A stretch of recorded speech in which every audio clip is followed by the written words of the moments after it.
So this first topic actually comes from the PNM screening committees for local government elections. It starts off with the candidate for Arima Central, Sheldon Fish Garcia, and it goes beyond just Sheldon Fish Garcia, ex-UNC councillor as well, Marcus Jaranhari.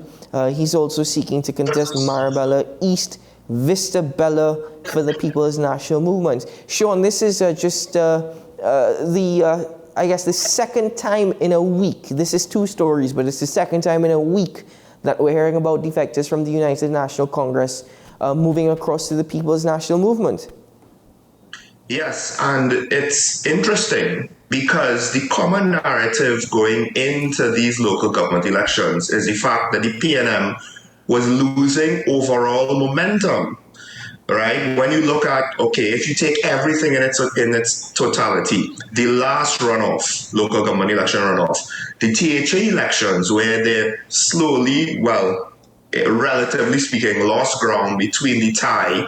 After having a clear majority, they were tied, and that forced a subsequent election where they got a severe beating in Tobago. And even the last general election where technically the UNC did make up ground, even though they still lost. So this is interesting that at least one councillor said he was not satisfied, or I'm paraphrasing here, he didn't seem satisfied that the UNC was organized enough or had enough of a plan or an idea with regards to moving forward with the upcoming local government elections, which is a hell of an indictment because to some extent they were calling for the local government elections. So the fact that, one of your now former councillors is saying, well, you're not ready, I'm not sure what to think because technically speaking, I don't know if he could speak to the national readiness or to the national plan. But the flip side is I'm not entirely sure why only one corporation might be so severely unorganized that they're going to have a defector and others how is it reasonable to assume others would not be similarly, not necessarily to the same extent, but they would be better or healthier with regards to their plan?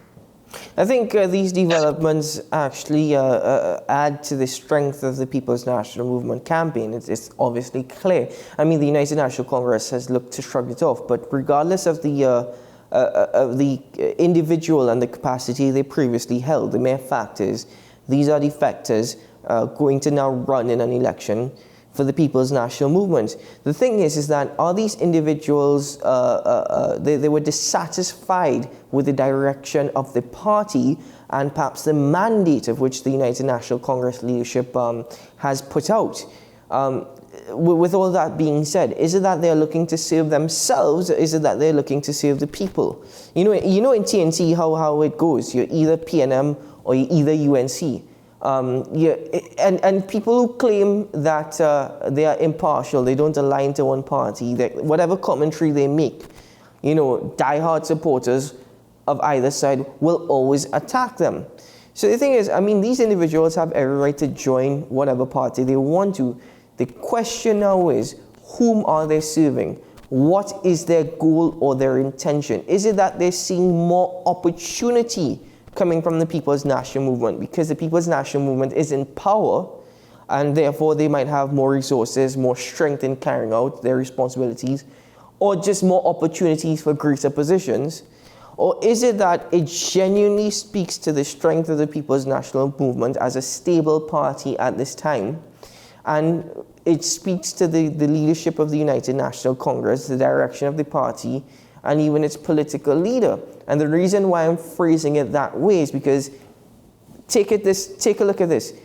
If you've gotten the Youth Council President of the United National Congress to now shift across to the People's National Movement, this is an individual who stood on political platforms, and if you've listened to his speeches in the past, he was quite strong, he was quite affirmative. The only individual is Kamala Pasabi-Sessa, the only party is the United National Congress.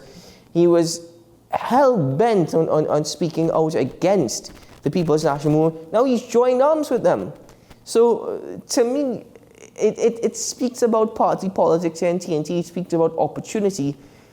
But it also makes you question, even if these individuals are not as big as a former government minister, and we've had former government ministers speaking about the current UNC leadership, does it also suggest that the Kamala Prasad Visesa United National Congress is a dying brand in Trinidad and Tobago?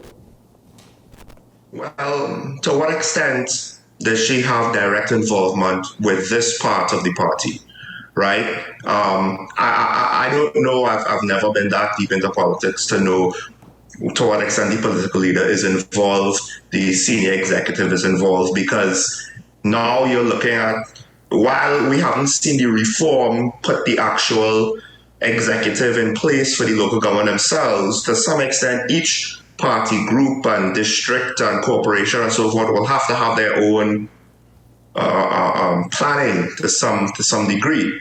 So the thing though is, as you were saying that, I hearkened back to some of the stuff that I saw in the Senate last week, and just thinking back with regards to how the two parties communicate, one thing that I noticed is with the PNM, and you can correct me if you think this is wrong, I don't necessarily think that the different members of the PNM only praise the political leader / prime minister, right? And I'm not too sure if that is always the figure that they reference. But I feel as though with UNC, that's the person that everybody pays lip service to almost all the time. It's not something I agree with, because, and I think by default, given your stance on the opposition leader, I don't think you would agree with it either. Why is it that they're always thanking and playing up the role of the opposition leader when, technically speaking, to some of us, it looks as though she's the reason that's holding your party back? Sure, I'm sorry to interrupt you, but I will have to disagree with you on the point that I've looked at Parliament many a times, I've looked at press conferences many a times, and it's always the same tune. It's due to the leadership and the visionary leadership and the guidance and the strength of the Prime Minister, Dr. K. It's on both sides. Both sides do that because both sides have to appease leaders in order to keep their position. One with some issues, they would reference the work done by Minister Young, or the work done by Colin Imbert, or the work done by whoever in whatever role. Yes, the Prime Minister is the overseer. He is the guy that has the buck stops at him, right? But you have other people getting props. I don't really have anybody else in the opposition party getting that much props. Every now and then you get a little bit, but I do find that it's very centered on the opposition leader, which is unfortunate. And perhaps, I mean, that's what their first losing campaign, or the last one of the partnership, it was centered around the opposition leader. That didn't go very well. Not to stick on that point for too long, because we have to more or less cut this segment here. But with regards to the motivations of the councillors, well, Mr. Gadari, more or less, he brought that up himself. He said that there's a provision for them and us, which is usually what people expect, despite the fact that really and truly our systems are not really meant, the system, ideally for a them and us situation that is so hard and fast. And yet, this is what we've evolved into, which is why our systems are not necessarily working 100% right now.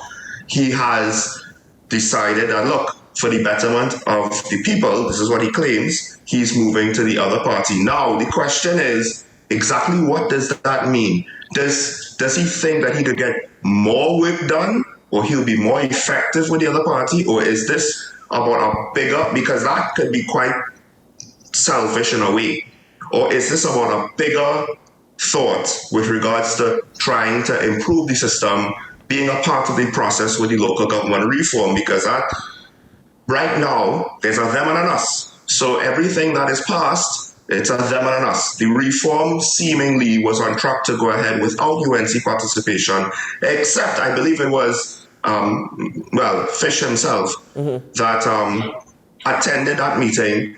And at some point, we're going to need to see more of that on both sides. Well, and I would rather put faith in politicians that do that than the ones that toe the party line. Well, I honestly, I'm wondering of so many things here. I'm taking a look at another story of which we didn't get into, but Helen Morgan, he actually, the deputy mayor of Port of Spain, he's not offering himself up for local government elections. He said he's frustrating, though he's not actually spoken out against the People's National Movement. That's one other story that you could examine.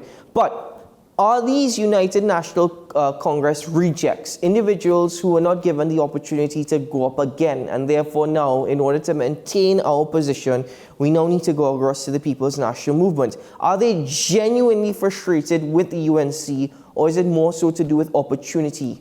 And they're just saying that. Two, also take a look at the possibility that the United National Congress, it's a possibility that we cannot actually undermine, that these are actually strategic moves. Publicly, we speak out against the UNC, we join the PNM, but we have inside information now that we're feeding to the United National Congress. We have insiders there now who are wearing the cloak of the PNM, but we're feeding information to the United Nations. It's a possibility that we shouldn't undermine. And technically speaking, if it isn't illegal, you're opening yourself up, if caught, to one hell of a civil lawsuit. And so, finally, of course, is it that in Trinidad and Tobago, I mean, this goes with any political party, don't get me wrong, but given the fact that the People's National Movement have been in power for the last, 7 years, is it that in Trinidad and Tobago, you only get an opportunity, at least now, you only have opportunity if you are a member of the PNM and if it's in good lining or good faith? Is it that I only get opportunity if I join the PNM and I side with them and speak really good with them? That's something to consider as well.